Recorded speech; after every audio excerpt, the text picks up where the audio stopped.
মানে হলে ফাঁসি, আপনার গরু নষ্ট হবে, বুঝতে পারছেন? এই জন্য 75 থেকে 72, 65 থেকে 62 থেকে 75 এই বীজটি দিবেন আপনারা। আর একটা কি করবেন, আপনারা গবাদি পশুর অসুখ হলে যেন তেন লোকের দ্বারা চিকিৎসা করে গরুটা নষ্ট করে দেন। আপনাদেরকে একটা নাটকের অংশ বলি আমি। নাটকের অংশটা এইরকম, যা আপনি এখানকার উপজেলা অফিসারকে ফোন দিলেন, স্যার আমার গরুটা তো এইরকম বিন্যা লাগাইছিলাম, তাই বিন্যা লাগায় তো ওলানটা নষ্ট হয়ে গেছে, এখন কি করব? ডাক্তার বলবে এখন কিছু করার নাই, গরু এখন বেঁচে দেন, ওটা দেখুন কাজ হবে না।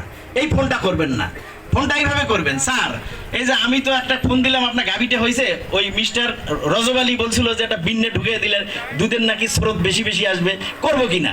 তখন সে বলবে না এটা করা যাবে না। কি বুঝতে পারছেন? আগের ফোনটা করবেন না, পরের ফোনটা করবেন, ঠিক আছে?